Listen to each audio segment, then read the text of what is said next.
خوب رسیده اومدید به خوجندی بوسونی؟ بهترین، همش خوب است. راهو یگون مشکلی نبود؟ نه راهو خیلی خوب بود. تابتون بولیده؟ تاب بولیده البته. پس یک سلامی آتشینی شما به بینندگان عزیزی تلویزیونی سامان. سلام عرض میکنم حضور شما، حضور بینندگان شما که عین حال ما شما را دیده ایستادند. بگذار یک شام خوب و خاطرمان داشته باشند. اومد اکی شهزاد، من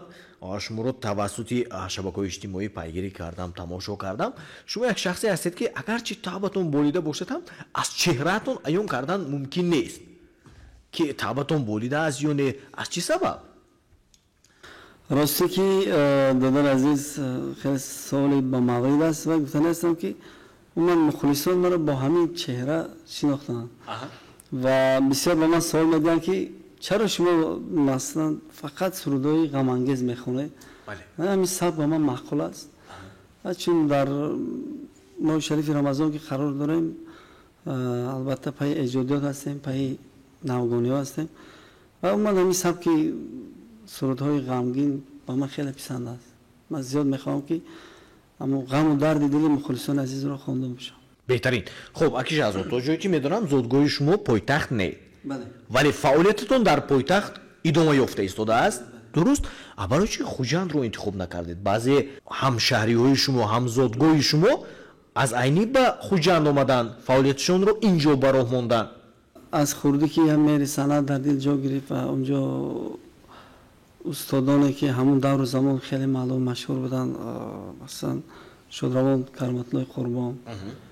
و استاد افضل جای شدی. ما در معرکه ها در همه چهاربینی به ایشان تقلید میکردم، سرودایشان رو میخوندم در همه چهاربینی مکتبی و مثلا در جشن نوروز و در سال نو میلادی و دیگر جشن ها و زیاد میخواستم به پایتخت رفته باشم چون پایتخت برای رشد و نموی صنعت فکر میکنم که خیلی خوب است. البته شهر باستانی خوجند نیز بهترین شهر است و به من خیلی پسند است. راستی که پیش می آمدم در این شهر غمگین میشدم، زیاد زیغ میشدم و حالا نه، حالا من بیام خیلی خود رو براحت حس میکنم و وقتی اخیر با من خیلی پسند است شهر خوجند، بود هواش. من مردم صنعت دوست و مردم مهمان نواز. سالیان زیاد است که شما هم در همین راه هستید، در همین جاده هستید. خب تمام این قدر سالهایی که جانسوزی، حرکت، کوشش، خرج مبلغ ها در عموم صنعت به شما چی داده توانست؟ تمام این قدر وقت در زندگی با چندین شکست ها زدیم، از پدر مهربان محروم گشتیم با امر تقدیر البته و باز یک چند سال قبل از فرزند پدر محروم گشتم. بعضی حالتهایی بود که من قریب که ترک صحنه میکردم ولی باز هم همین محبت مخلصان مرا باز روی صحنه آورد و امروز شکرانه میکنم که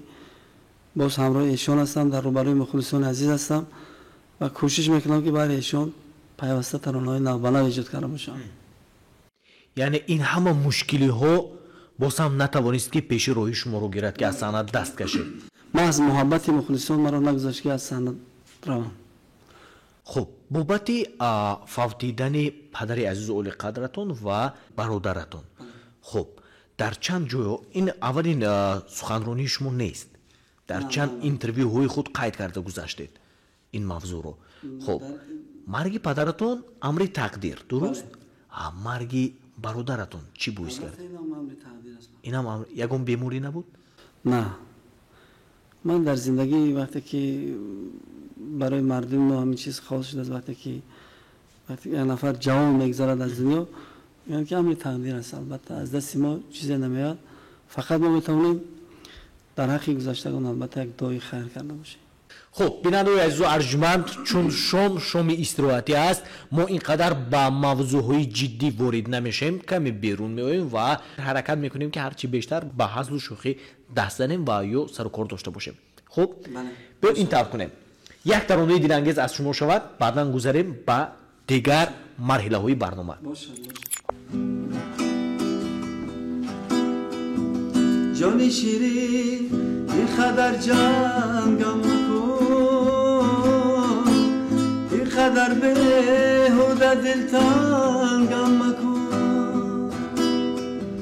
جان شیرین ای خدر جنگم مکن ای خدر بیهوده دلتنگم مکن گشته گشته از سفر باز آمدم باز در نزد به پرواز آمدم گشته گشته از سفر باز آمدم باز در نزد به پرواز آمدم جان شیرین جان شیرین جان شیرین جان شیرین جان شیرین جان شیرین هر کجا که خواب کردم خستم هر کجا که بود جای زیستم این دل من منزل یادی تو بود یاد روی حسن و بادی تو بود جان شیرین جان شیرین جان شیرین جان شیرین جان شیرین جان شیرین ببینید طور میکنیم با اون خود را که یک صحبتی مو باسم گرمتر شود یک برنامه‌مون رنگی دیگر گرفت من 10 کلمه رو به طور زودی برای شما میخونم خاطرات شما رو یک بار سنجیم که خاطراتتون چگونه است آماده هستید بله شما وظیفه شما تکرار کردن است به طور زودی شروع میکنیم رفتن دیدن اومدن سنجیدن رسیدن کشیدن خوندن برگشتن ساختن سوختن رفتن دیدن آمدن ساختن چی کشیدن ساختن استفاده 5 تا رو لیکن درست نمبر کردید یک بار دیگر تکرار کنم رفتن دیدن اومدن سنجیدن رسیدن کشیدن خوندن برگشتن ساختن سوختن رفتن دیدن آمدن سنجیدن کشیدن سوختن ساختن آمدن دیدن اومدن دو بار نشد آمدن دوبار شدی بگم رفتن دیدن آمدن سنجیدن کشیدن سوختن ساختن بودن بودنش نبود لیکن قریب 8 تا 8 رو نمبر کردید احسن میگم بهترین تابتون کمتر دیگرگون شدن انکنون با اجازه خودی شما اجازه میگذاریم به دیگر بازی ها من مراجعه میکنم با کارگردان تکنیکمون که چند ترانه های عجایب رو پیشنهاد میکنن ولی طرز پیشنهاد کمتر دیگرگون است ترانه ها برعکس صدا میدین شما باید دریافت نمایید که کدام ترانه صدا داده ایستاده است فکر میکنم آماده هستید من باید قید کنم که ترانه ها البته ترانه های معمول تری خب شروع میکنیم اولینش رو مرحبا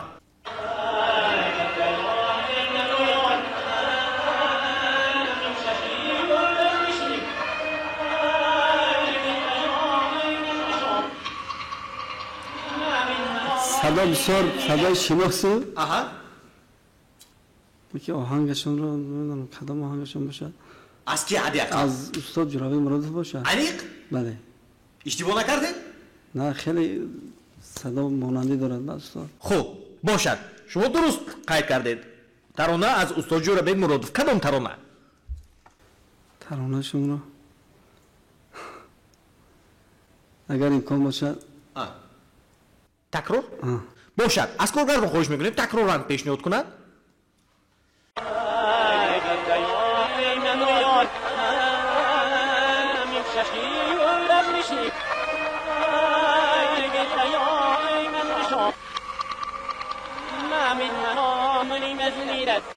کدام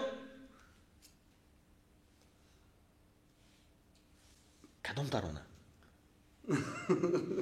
گفتید از استاد جورابی استاد جورابی معروف است لیکن ترانه‌اش رو نیافتم کدام ترانه نه با قفای کامera اهمیت نمیدیم با یاردمچی‌ها و کمک رسان‌ها اهمیت نمیدیم در این زمانه مانند من همه خیلی کارگردان مبودو وریانتی درستش رو پیشنهاد کنن باشن بین اگر کنی محمد وریانتی درستش در این زمین مانند من عاشق نمی آید دگر پیشین بروی چشم من واقعا هم استادان ناتکرار هستند البته اجازت ایشان ماندگار است که من در بالا گفتم و آرزو میکنم که صنعتکارای جوان ما بگذارن استاد ترانه هاشون ماندگار باشد بگذار ترانه های شما هم ماندگار باشد سپاس بگذاریم بعد دیگر ترانه دوم یک دو سه بعد تمام زودی تو خیلی دشوار بود از باور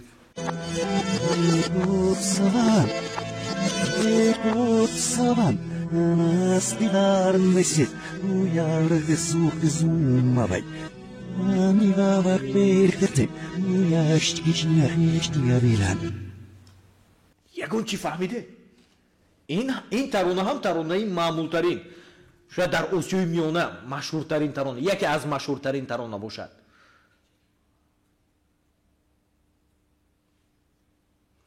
طرز پیشنهاد کرده شده که تماما نمیفهمی که وای خیلی با قانونیان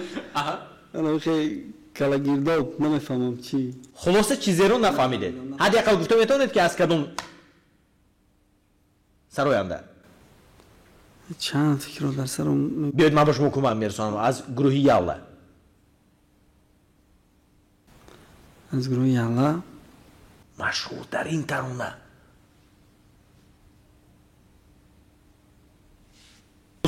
برای شما پیشنهاد میکنم معنیش این هم وابستگی دارد به موسیقی این شاید از بازی اولین ما باز مشکل تر باشد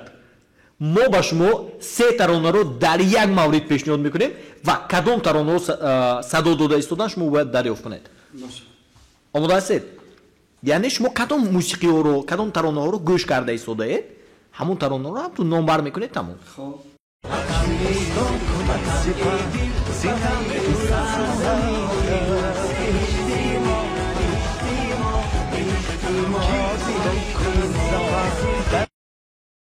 کدام ترانه ها وطن ای دل وطن ای جان سرابزن شده درست دومینش عزیز دلم خیلی بود می آها سیم چه نفهمیدم اینک نفهمیده سیمش اون عزیز دلم چه فهمیدم آها دامش کن سیمش کیست آن کند سپر کیست آن کند سپر دوتاش رو دریافت کردید بهترین از بازی اولین دیده برای شما کمتر آسان‌تر بوده است این آسان‌تر رو باور کردم بازی اول شما تمام یک توی دیگر هم پیشنهاد میکنیم بازم با دقت باشید کدام ترانه ها صدا داده ایستاده است مرحبا رفته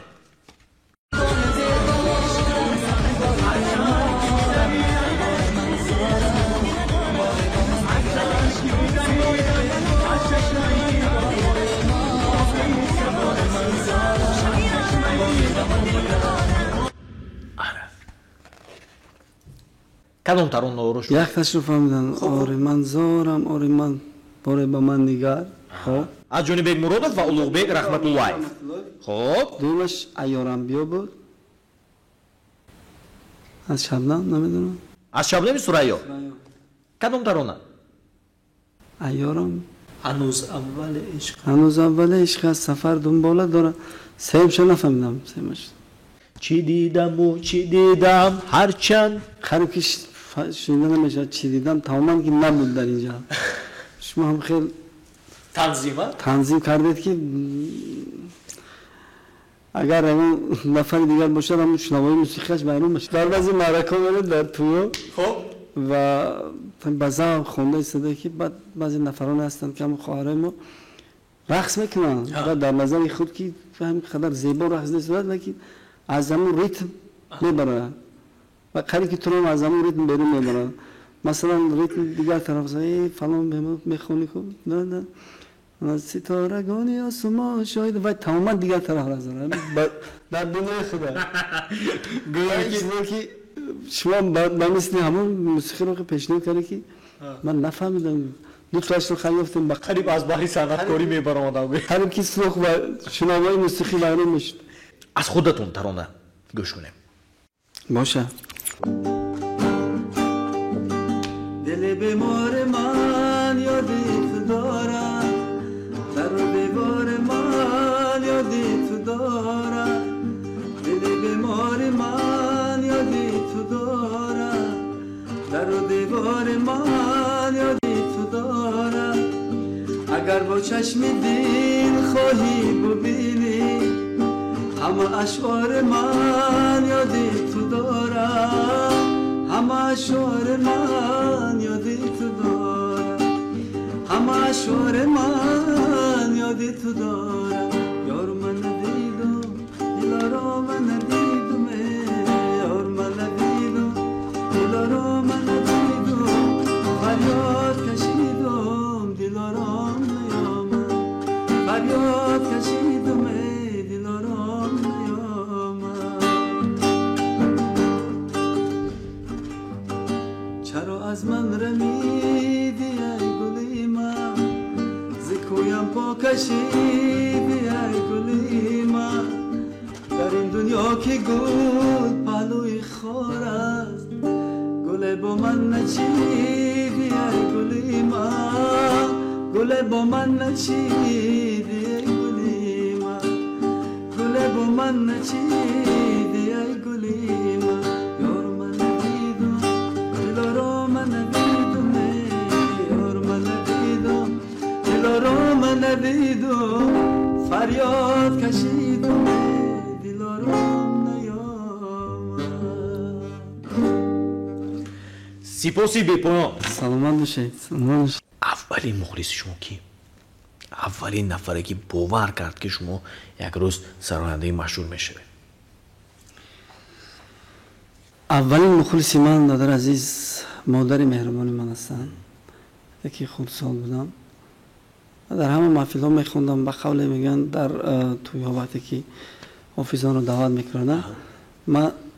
حتما رفته به همون راوی همون محفل آشنایی پیدا کرده التماس کرده خیرگی کرده خود رو در همون محفل جمع میکنم که بیا ما هم یک سرود میخونم و در جانش میرسید به من که بیا خواهش میکرد از همون سرانده که همین جان یک دو سرود خونه نمیدونم وقتی که سرود میخوندم پیش از همه مادر مهربان من خوشحالی زیاد میکردن و خبر گوش میگرفتن که و اور در دل خود آرزوهای زیاد میکردن که شاید روز شود مثلا فرزند من هم در خطر همین سرنده ها در صحنه های بلند ببینم البته با باوری میتوانم که دعای مادر میتواند ما را به قله های بلند برساند و باز در برابر این کوشش و مهنت هایی که شبانه روز ما بهر مخلصان کوشش میکنیم که یک ترانه نو ایجاد کرده باشیم وقتی که ترانه ایجاد میشود پیش از همه من ترانه رو به مادرم حاضرم هم خیال است که وقتی که یک سرود ایجاد میکنم اول به خانه میام میگم مادر جان این سرود رو گوش کنید مادر بگذار ترانه یک خطاگی داشته باشد فقط تعریف میکنم پسرم خوب است بهترین است فلان است بهمدان است یعنی که به شما خوبه میبخشن البته خوبت میبخشن مادرها دل بزرگ دارن اگر شما اجازه دهید در آخر برنامه ما یک 4 مصرع بهر تمام مادران دنیا بهر مادران عزیز تاجیکستان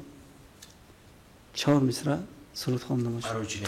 یک چیز عجیبی بود که فکری هر دو یک بوده است ما هم فکر شدیم از در آخری همین برنامه که منم همین چیز رو میخواستم که برای مادرها برای آن مادران عزیز و عالی قدر برای همان فرشته های خاندان و برای همان شخصانی که در زندگی ما فرزندان قهرمان به حساب میروند یک ترانه دیرانگیز از شاهزاده دوران тавассути барномаи шоми хуҷанди телевизиони Сомон. Марамад. با کنجی صندلی بنشسته شبها مادری پیرم تو شاید جامعی دامادی میدوزی به صد نیت با کنجی صندلی بنشسته شبها مادری پیرم تو شاید جامعی دامادی میدوزی به صد نیت کی روزی توی دیده در قدیمم بشکنی ارمان ببینی تا برنگی نو به حسنی نو جوانیت با آن دستان لرزانی شرفمندت بمیرم من با آن دستان لرزانی شرفمندت بمیرم من ایا مادر ایا مادر ایا مادر ایا مادر بگذار مادرای مهربان همیشه زنده و سلامت باشند و همیشه داغوی ما فرزنده باشند. بگذار هم فکر شما هستیم و طرفداری انا همین گفته‌های عجیبی شما هستیم. هزار رحمت. بیننده عزیز و ارجمند تاکید کرده گفتن هستیم که شما الان برنامه شما خوجند را از تلویزیونی سومون تماشا کردید. شاهزاده دوران برای شما جهانی سپاس میگیم و من امید میکنم که من بعد شماره تشریف های شما باز هم زیاد میگردد. تشکر زیاد از شما پیش هستم که ما رو به برنامه خود دعوت نمودید و همچنین منتدارای خود را به راهبریت تلویزیونی با نفوذ که با نام سامان است میرسانم. خوجند باستانی که خیلی روزهای آخر شکفته ایستاده است، باز هم آرزو میکنم که همیشه گل شکوفان باشد. تاجیکستان عزیز ما همیشه تنجی آرامی پیش از همه در تاجیکستان عزیز ما تنین انداز باشد. بگذار